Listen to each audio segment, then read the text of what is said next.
स्वागत है और आप अपनी फ़िल्म को लेकर आ रहे हैं 18 जुलाई को, if I am not wrong. Tell us about आपकी फ़िल्म के बारे में बताइए, और ये इसका आज पोस्टर अनावरण हुआ उस बारे में बताइए, और आप फ़िल्म को लीड भी कर रहे हैं उस बारे में बताइए।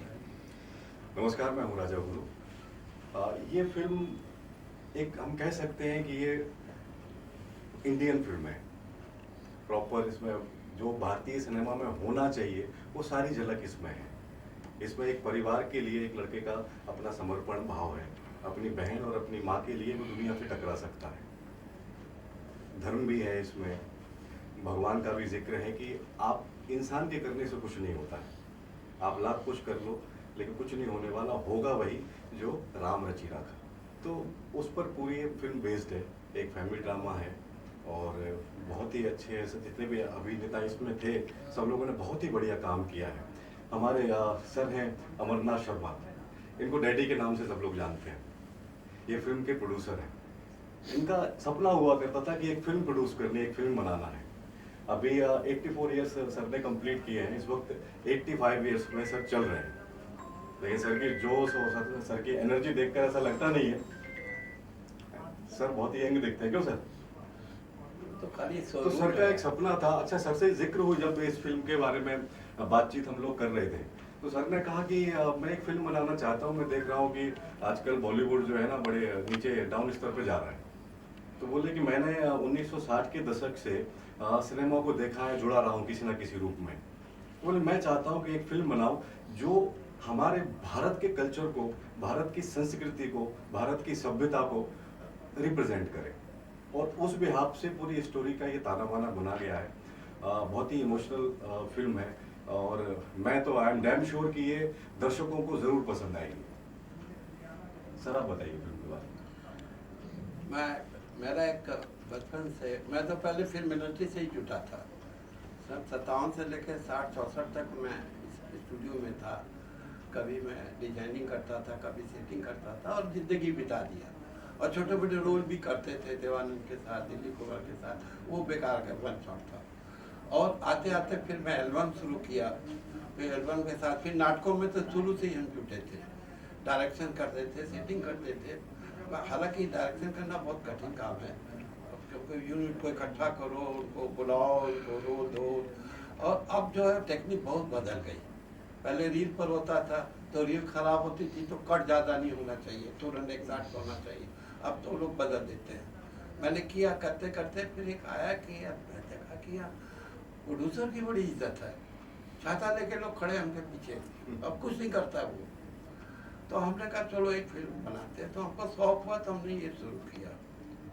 ऐसा ऐसा अपनी ज़िंदगी की पूरी कमाई मैंने लगा दी। और एक धर्म, मेरी श्रीमती जी जरा सत्यनारायण की कथा पर ज़्यादा विश्वास करती थी, तो मैं उस पर आधारित, तो मैं कथा को तो देखो तो नहीं चलाऊँ, कथा के ऊपर हमारी जनता का क्या विश्वास है या अविश्वास है उसको लेके मैं इसको किया। कहानी अच्छी लगी, मैं राजा बाबू ने उसको देखा, किया। मैं इनका एहसानमंद हूँ कि आज ये बेचारे आज हमारा साथ दे रहे हैं और हमें उम्मीद है कि ये पिक्चर मेरी निकल जाएगी। और हमें एक बात बता दें, मैं पैसे के पीछे कभी नहीं भागता। पैसा पैसा मेरे पीछे भागती है, बहुत बड़ी, ये मेरी लाइफ है। मैं पैसे के कभी भी, पैसे क्या करना है यार, पैसा पानी और जवानी, ये जितने पोर्ट से आती है उतने पोर्ट से चली जाती है, इसे आप रोक नहीं सकते। तो हमने कहा पैसा खत्म हो गया मेरा। अब मैं, आप लोग का आशीर्वाद है, आप लोग का प्यार है, आप लोग का सहयोग है, जो मैं जहाँ बैठा हूँ आपके सामने बात कर रहा हूँ, आप चाहेंगे तो पिक्चर मेरी आगे निकल जाएगी। धन्यवाद, प्रणाम। उनसे कैसे उसका आराध्य इसका टाइटल बड़े सोच समझ के रखा है। हमारे फिल्म के राइटर साहब यहाँ मौजूद हैं, क्योंकि इसमें एक शास्त्री जी हैं जो भगवान विष्णु को बहुत मानते हैं, उनको अपना आराध्य समझते हैं। और एक यंग मैन है जो बहुत ही नाराज़ है उनसे, और वो किसी तरह के से उन तक पहुंचना चाहता, बदला लेना चाहता। और जो शास्त्री जी के आराध्य हैं विष्णु जी, वो स्वयं उनकी रक्षा करने के लिए उनके साथ मौजूद हैं। जैसे महाभारत में अर्जुन के साथ कृष्ण थे, वैसे यहाँ पर उनके साथ मौजूद है, लेकिन उनको पता नहीं है। अब मैं इससे ज्यादा कहानी में खोल नहीं सकता। सर इस पिक्चर की जो शूटिंग हुई हम है कहानी को खोलते हैं। एक तो सनातनी का माहौल चल रहा है, कई साल से सनातनी, इसमें सनातनी भी है और तनातनी भी है। इसलिए हमारी पिक्चर जो कंपोजिशन में बहुत अच्छा जाएगी। जी सर सॉन्ग क्या किस तरह के सॉन्ग गाने में है, इसमें क्या है? ये फिल्म जो है ना, हम लोगों ने अपना बनारस, मिर्ज़ापुर, चुनार वहाँ पर शूट की हुई है। तो इस फिल्म की जो भाषा है वो थोड़ी सी अवधी रखी हुई है, और अवधी तो हमारे शास्त्रों की भी भाषा है ना। रामायण भी अवधी में है। तो भाषा तो सारी भाषाएं अपनी जगह बहुत खूबसूरत अच्छी होती हैं, पर अवधी एक मुझे लगता है कि हिंदुस्तान की एक विशेष भाषाओं में से एक भाषा है, क्योंकि अवधी में हमारे शास्त्र भी हैं, रामायण भी है और भी चीज़ें भी हैं।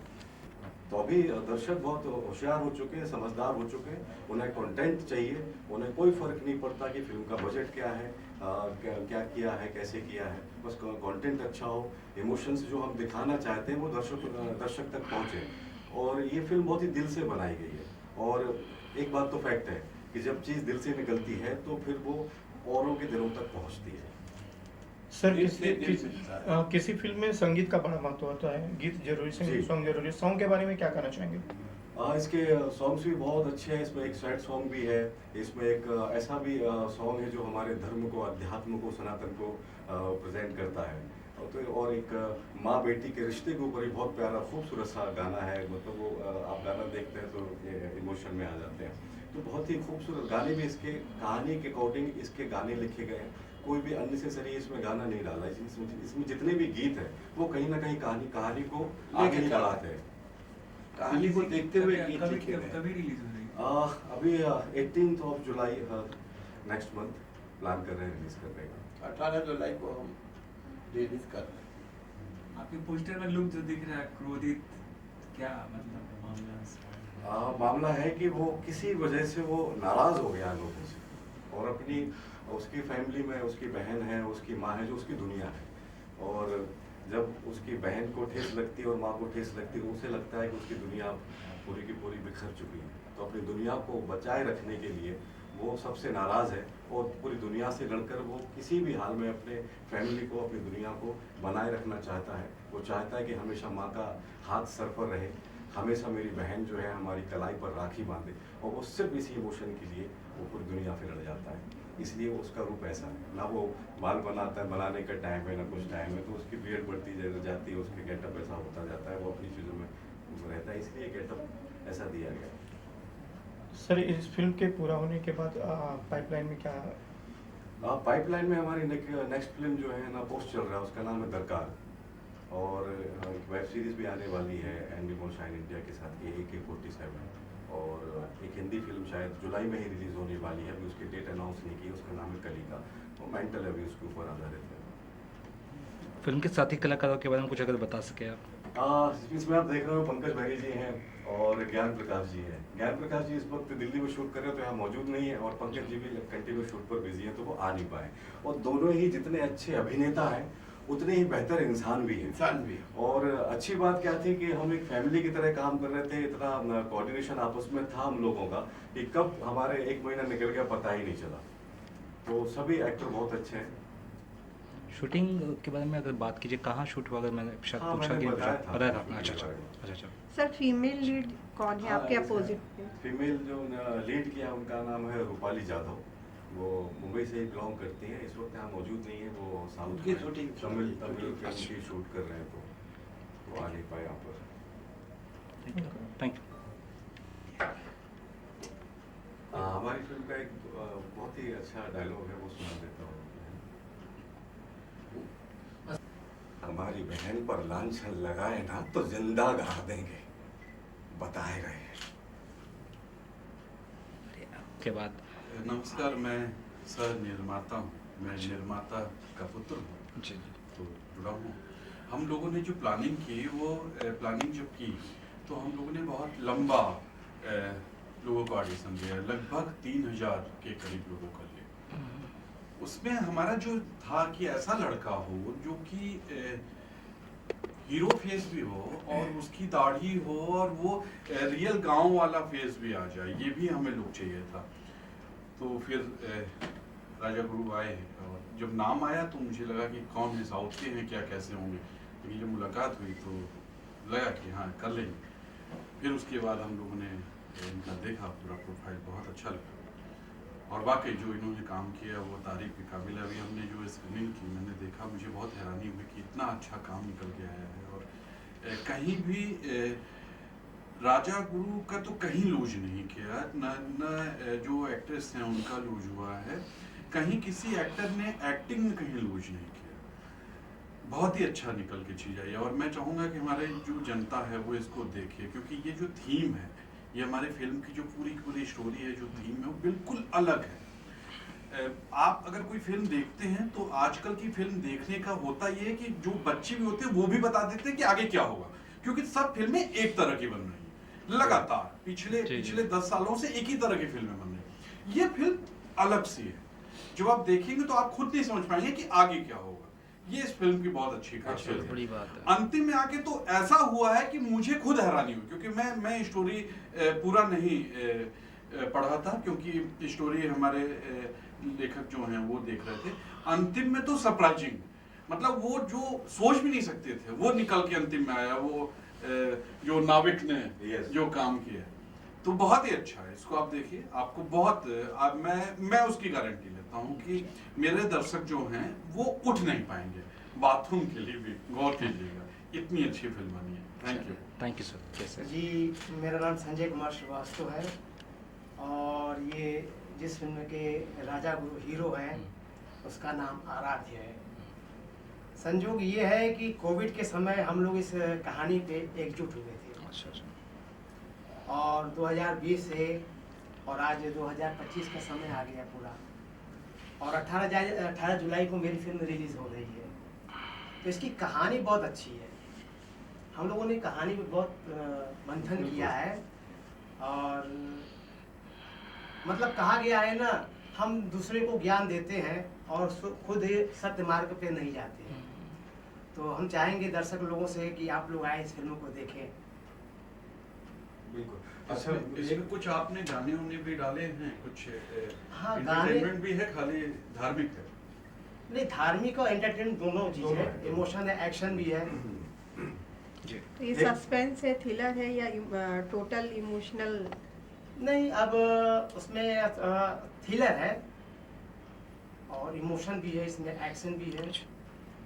जैसे कि अभी हमारे को प्रोड्यूसर साहब आए तुषार शर्मा जी बता रहे थे कि आगे क्या होगा पता नहीं चलता। तो मुझे भी लगता है कि बेस्ट स्टोरी वही होती है कि nobody can predict about the characters. तो वो स्टोरी अपने आप खूबसूरत होती है, क्योंकि अभी ऑडियंस तो बहुत शातिर है जी। वो 2 मिनट में समझ जाती है आगे क्या होगा, और जहाँ समझ में आया कि आगे क्या होना तो वो स्किप। तो स्क्रीन प्ले की एक खूबसूरती ये भी है कि आगे क्या होने वाला है वो एक सरप्राइज के तौर पे सामने आता है। हाँ, मतलब दर्शक जो है इससे जुड़े रहेंगे और उन्हें समझ में नहीं आएगा कि इस पल क्या हो रहा है। जी, थैंक यू। नमस्कार, मेरा नाम अभिषेक सिंह है जी।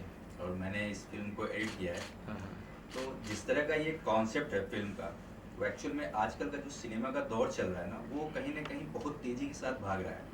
लोग पुरानी चीज़ों को छोड़ करके नई चीज़ों को देखना ज़्यादा पसंद करते हैं। ये कहानी जो है नए और पुराने के बीच में है, मुझे ऐसा लगता है, क्योंकि जिस तरह का इसमें कहानी का स्क्रीन प्ले है, प्लस जिस तरह से कैरेक्टर है, कैरेक्टर आपको नए और पुराने दोनों चीज़ों के बीच में दिखेंगे, चाहे वो पंडित जी का कैरेक्टर हो, चाहे वो राजा भाई का कैरेक्टर हो। तो मुझे लगता है ओवरऑल फिल्म की कहानी बहुत ही खूबसूरत है। अगर आप सिनेमा में जा करके देखते हैं फिल्म, आपको एक नए तरह का सिनेमा एक्सपीरियंस करने का वो मिलेगा, अनुभव मिलेगा। क्योंकि इस फिल्म में आप देखेंगे इसमें भगवान भी हैं, प्लस एक ऐसा परिवार भी है जो कहीं ना कहीं, मतलब एक होता है ना कि लोग किसी को प्रताड़ित करते हैं, एक होता है जो सिचुएशन के अकॉर्डिंग लोग नहीं चाहते फिर भी वो प्रताड़ना में शामिल हो जाते हैं। तो उस तरह की एक कहानी है, आप देखिए इसको जा करके, कहानी बहुत इंटरेस्टिंग है, आपको मजा आएगा। एक सवाल मेरा है। हाँ हाँ प्लीज। जब फिल्म एडिट कर रहे थे तो किसके सीन एडिट करने में ज्यादा मजा आ रहा था? उनका नाम मत लेना। नहीं है, ऐसा नहीं है। मजा अगर सच बताओ तो मुझे पंडित जी का कैरेक्टर और राजा भाई दोनों का कैरेक्टर एडिट करने में बहुत ही मतलब मजा है। होता क्या है कि आप एडिट टेबल पे जब बैठते हो, कैरेक्टर जब निकलता है ना, तो कहीं ना कहीं एडिट करने में मजा आता है। पता चला कोई परफॉर्म नहीं सही कर रहा है या कुछ है चीजों में, तो वो फिर वो इंटरेस्ट भी खत्म होने लगता है। लेकिन जब ये दोनों लोग स्क्रीन पे आते थे ना, कहानी को बनाना होता था तो अलग ही मजा आता था। दोनों कौन? आप और राजा भाई और ज्ञान जी। रिपीट कर सकते हैं? इनके कितने सीन काटे? नहीं कटा तो है। कटा है ना? एक जगह थोड़ा सा था क्योंकि उसमें जेल से निकलने का सीक्वेंस है। तो हो क्या रहा था, वो जो जेल से निकल के आ रहे थे वो कहीं ना कहीं ऐसा लग रहा था कि थोड़ा सा लंबा जा रहा है, क्योंकि अरे उसके अगर just राजा बाद- बाबू का ज्यादा काट देते तो राजा बाबू मुसलमान हो अच्छा जाते। मैं लंबा जा रहा था तो तुमने काट दिया। नहीं नहीं इसलिए नहीं काट दिया, वो क्या अभी थोड़ा पता सा, चल रहा है, मतलब 2 मिनट खा गए तुम मेरे। अरे 2 मिनट का सीक्वेंस नहीं था वो, एटलीस्ट 30 से 40 सेकंड का अच्छा। सीक्वेंस होगा। तो ये छोटी छोटी जहाँ रिक्वायरमेंट थी वहाँ पे कटा है, अननेसेसरी चीजें इसमें नहीं कटी है। चलिए बढ़िया। ये कहना चाह रहा था कि जब राजा भाई और मैं मिले थे हम लोग, तो मैं हमेशा दादा को ये बोलता कि दादा आप कुछ ऐसा कैरेक्टर लेके आओ जिसको आप मतलब एक रफ एंड टफ लुक हो। तो फर्स्ट टाइम मैंने इनको इस लुक में इस फिल्म के लिए देखा, और जब ये स्क्रीन पे आए तो ऐसा लग ही नहीं देता कि वही राजा गुरु है जिनको मैं जानता हूँ, क्योंकि कैरेक्टर वाइज जिस तरह से इन्होंने पकड़ा था कैरेक्टर को वो बिल्कुल ही डिफरेंट था। इनका जो ओरिजिनल कैरेक्टर उसके बिल्कुल डिफरेंट था, मतलब अकॉर्डिंग कहानी के अकॉर्डिंग कैरेक्टर के अकॉर्डिंग उन्होंने परफेक्ट उस कैरेक्टर को पकड़ के रखा था। Thank you. बस ये हम वापस रिकॉर्ड करता हूँ। विजय सैनी सर डायरेक्टर हैं, हमारे बहुत अच्छे दोस्त हैं, बड़े भाई की तरह हैं जो हमें बहुत प्यार करते हैं, और स्पेशली यहाँ पर हमें आशीर्वाद देने आए हैं, अपना प्यार देने आए हैं। सर मैं चाहता हूँ कि आप 2 शब्द जरूर कहें। राजा भाई से तुम्हारी पुरानी दोस्ती, बहुत अच्छे एक्टर हैं, काम करने का मौका तो कभी नहीं मिला, लेकिन जब मिलेगा तो हम दोनों भाई फाड़ देंगे। और बहुत हार्दिक शुभकामनाएं। इस फिल्म की एक जर्नी होती है, बहुत मतलब होता है, बहुत लोगों की मेहनत लगा रहता है, बहुत लोगों का पैसा लगा रहता है, और सबसे बड़ी बात कि जब उसको पर्दे पे देखते हैं तो जीवंत हो जाता है। जी बिल्कुल। तो मेरी हार्दिक शुभकामनाएं, बस इस तरह आगे बढ़ते रहिए। धन्यवाद। मेरा नाम अभिषेक जैन है और मैं इस फिल्म में एडिट होने के बाद में जुड़ा हूँ, जो अभी रिलीजिंग होनी है और इन सब चीज़ों की प्लानिंग में मैं राजा भाई के साथ में था, और राजा भाई को बचपन से जानता हूँ, काफ़ी अच्छे एक्टर हैं, और इस साल में इनकी लगभग 4 या 5 फिल्में आने वाली हैं। ये फिल्म मैंने प्रीव्यू की हुई है, एक अलग राजा गुरु दिख रहा है इसमें, कैरेक्टर, लुक, बॉडी लैंग्वेज सब कुछ अलग है। अब नॉर्मली राजा गुरु से मिलते हैं तो आपको लगता है एक बहुत शांत पर्सनैलिटी है और एकदम सिंपल सीधे, लेकिन जो स्क्रीन पे दिखे हैं ये इस फिल्म में कमाल है, और बहुत बहुत शुभकामनाएं। मेरे तो बड़े भाई हैं, तो जिंदगी में हमेशा ये दुआ करता हूँ कि अच्छे काम करें, और इस साल इनकी 4-5 फिल्में रिलीज हैं, उस सभी के लिए बहुत बहुत शुभकामनाएं। Thank you. Thank you. हम जहाँ से आते हैं मध्य प्रदेश के एक छोटे से तहसील से, गड़ाकुटा से, तो हमारी फैमिली भी एक दूसरे को बहुत अच्छे से जानती है, और अभिषेक भी हमारे मित्र भी हैं और भाई के जैसे हमारे रिश्ते रहे, और वो रिश्ता जो वहाँ से चला आ रहा है वो कंटिन्यू चला आ रहा है। कहते हैं ना, किसी इंसान के बारे में अगर जानना है ना तो आप ये देखो कि उसके दोस्त कितने पुराने हैं। अगर उसके दोस्त बहुत पुराने हैं इसका मतलब वो इंसान कहीं ना कहीं अच्छा है। तो अभिषेक और हमारी दोस्ती बहुत पुरानी है। अभिषेक के जितने दोस्त हैं वो सारे बचपन से आज तक दोस्त हैं, मेरी भी ऐसी है सर्कल जो है, तो बस चल रहा है वैसे। बढ़िया।